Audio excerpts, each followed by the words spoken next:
Welcome back to Glamstar Report, the place where we keep it real and hold the media accountable for the energy they put out into the world. If you're here for the truth and a little bit of cosmic justice, you are in the right place. Before we dive into the chaotic world of British tabloids and the irony of karma, please remember to hit that subscribe button, like this video, and share it. We are building a community that values consistency and fairness, and your support means everything. Today, we have to talk about one of the most polarizing figures in the British press, Sarah Vine, or as many on social media have started calling her, Sarah Vile. Lately, it seems you can't open a newspaper without seeing Sarah Vine crying about her depressing life. We're seeing front-page headlines where she details how her life is a mess, seemingly trying to garner sympathy and play the victim in her own narrative. But here's the thing, the internet has a very long memory.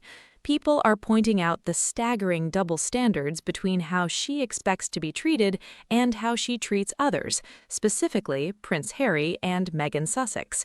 They say karma is a mirror, and right now, it looks like Sarah Vine is staring at a very uncomfortable reflection. Let's get into it. The professional victimhood of Sarah Vine.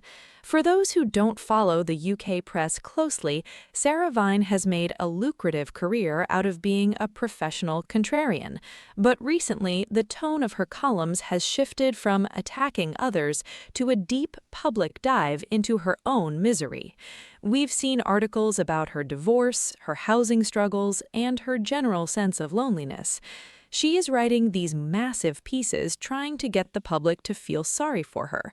She talks about the mess her life has become, but the audience isn't buying it. Why? Because for years she has used her platform to be the ultimate bully. It's hard to garner sympathy for your falling ceiling or the fact that you're getting evicted from your home when you have spent your career trying to evict others from their peace of mind. The irony is thick. She's projecting her miserable life and loneliness on others, and that is why she writes the most vile articles. When you are unhappy internally, you tend to export that unhappiness onto the world, and Sarah Vine has been exporting it in bulk for a long time. The spare hypocrisy. Sarah Vine versus Prince Harry. The most glaring example of this double standard happened when Prince Harry released his memoir, Spare. Now, remember, Harry wrote one book, one autobiography to tell his side of the story, after decades of being lied about by people like Sarah Vine. What did no-neck troll, as the comment sections like to call her, do? She wrote a disgusting, vitriolic article about it. She attacked him for oversharing, for whining, and for playing the victim. She claimed that his desire to speak his truth was a betrayal of his family and a sign of weakness. Fast forward to today, Sarah Vine is writing weekly Spare-style updates about her own life. She is oversharing about her hair loss, her dating life, or lack thereof, and her domestic disasters. Harry writes a book, he's a traitorous whiner. Sarah writes a column about her divorce, please feel sorry for me, I'm a victim of circumstance. The double standards are visible from space. Why is it brave for a tabloid columnist to moan about her life on the front page, but disgraceful for a prince to talk about the trauma of losing his mother? The math just doesn't add up, Sarah. Karma is a dish best served cold. There's an old saying, whatever you dish out will always come back to you and smack you right in your face. And right now, the internet is watching Sarah Vine's life and seeing the karma play out in real time. She has spent years attacking Meghan Sussex and Prince Harry for their living choices, their mental health struggles, and their family dynamics. Now, she is the one facing 1. Housing issues, writing about ceilings falling in and being evicted or forced to move. 2. Health struggles, publicly discussing hair loss and the physical toll of stress. 3. Loneliness, admitting she's destined to be single and struggling with the isolation of her post-divorce life. We don't celebrate anyone's downfall, but we do celebrate the logic of the universe. You cannot put out that much negativity, you cannot write vile articles designed to hurt and humiliate people, and then expect the world to wrap you in a warm blanket of sympathy when the same things happen to you. Sarah Vine, whatever you dish out is coming back to you.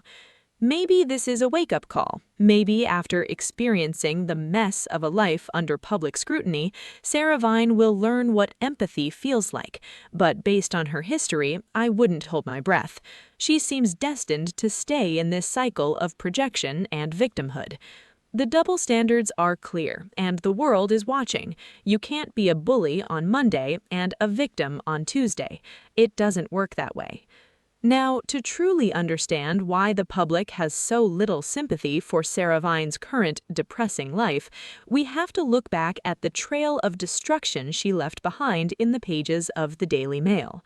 For years, Sarah Vine hasn't just been a columnist, she has been the lead architect of a culture of cruelty. She didn't just report on people, she went for the jugular, specifically targeting women and those who dared to challenge the status quo. Let's talk about her obsession with the Duchess of Sussex. Long before she was complaining about her own hair loss or housing issues, Sarah Vine was writing some of the most vile articles imaginable about Meghan Sussex.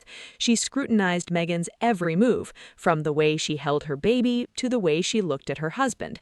She tried to frame Meghan's natural confidence as arrogance, and her desire for privacy as a betrayal of the British public. And then came Prince Harry. When Harry released Spare, he was looking for a way to heal, to share his trauma, and to set the record straight. But for Sarah Vine, it was just another opportunity to bully. She called him names, mocked his pain, and basically told the world that his feelings didn't matter. She used her massive platform to humiliate a man who was clearly struggling with the legacy of his mother's death. The irony of the no-neck troll. It is honestly fascinating to see the internet's reaction to her current plight. The nickname no-neck troll didn't just appear out of nowhere. It was born from a public that grew tired of her sitting in her high tower, throwing stones at everyone else's appearance and lifestyle.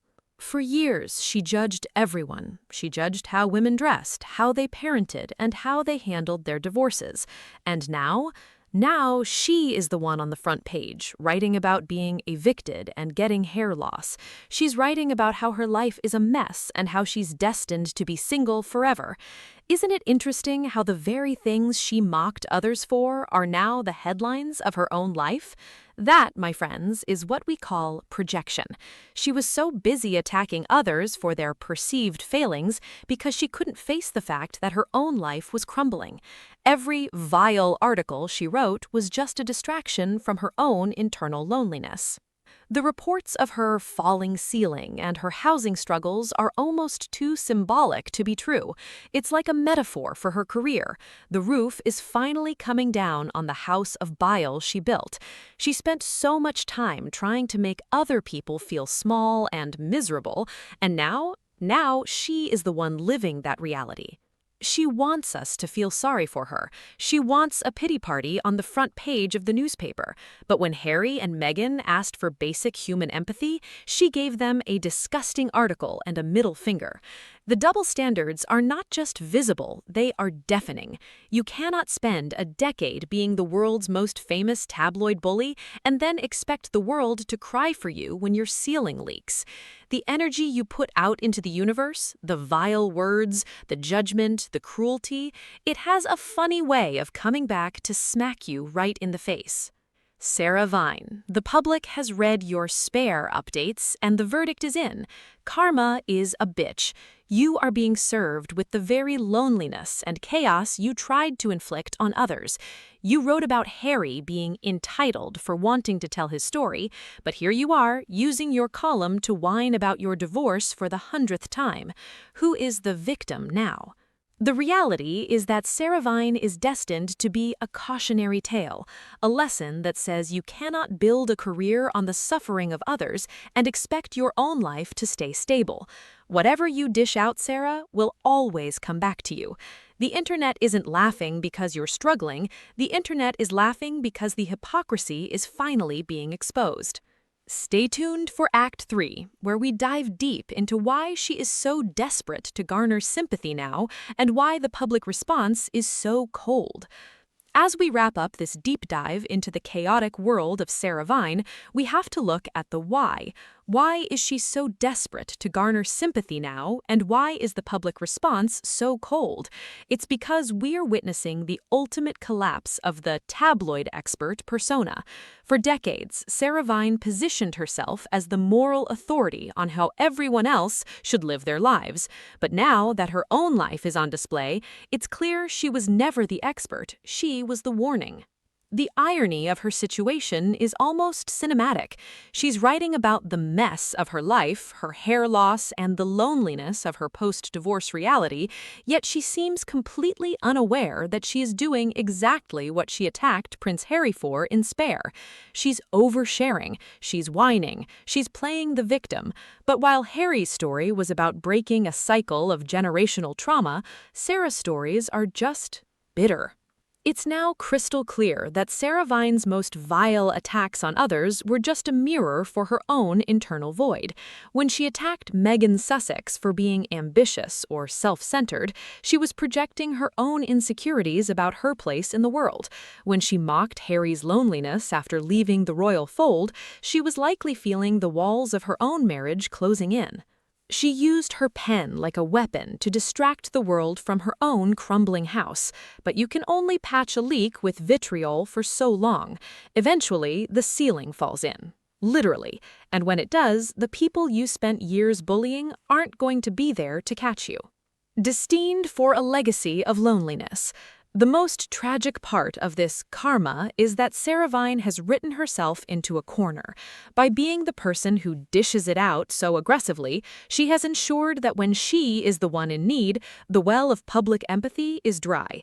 She's destined to be single forever, not because of bad luck, but because she has cultivated an air of negativity that is frankly exhausting to be around. Karma isn't just a bitch, it's a bill collector, and right now it's collecting on every nasty headline, every snide comment about no-neck trolls, and every disgusting article she ever wrote about people just trying to live their lives. You are being served a reality check that no front-page headline can fix. The double standards are officially the legacy of Sarah Vine. She wanted the spare money and attention without doing the spare work of self-reflection. She wanted to be the judge, jury, and executioner of public opinion, but she forgot that in the era of social media, the public is the one who holds the final vote.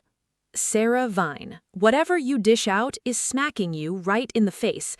The world isn't celebrating your depressing life, but they are celebrating the fact that you can no longer pretend to be superior to those you tried to destroy. Let this be a lesson to all the tabloid trolls out there. The energy you put out is the life you will eventually lead. If you build a career on misery, don't be surprised when your own life becomes miserable. Thank you for watching this deep dive on Glamstar Report. We hope this sheds some light on why the karma of Sarah Vine is so significant right now. Remember to subscribe, like, and share. Let's keep holding the media accountable and standing up for the truth. What do you think? Is it time for Sarah Vine to retire the pen and focus on fixing her own house? Let me know in the comments below. Thanks for watching, and I'll see you in the next video. Stay real, stay positive, and remember, what goes around comes around.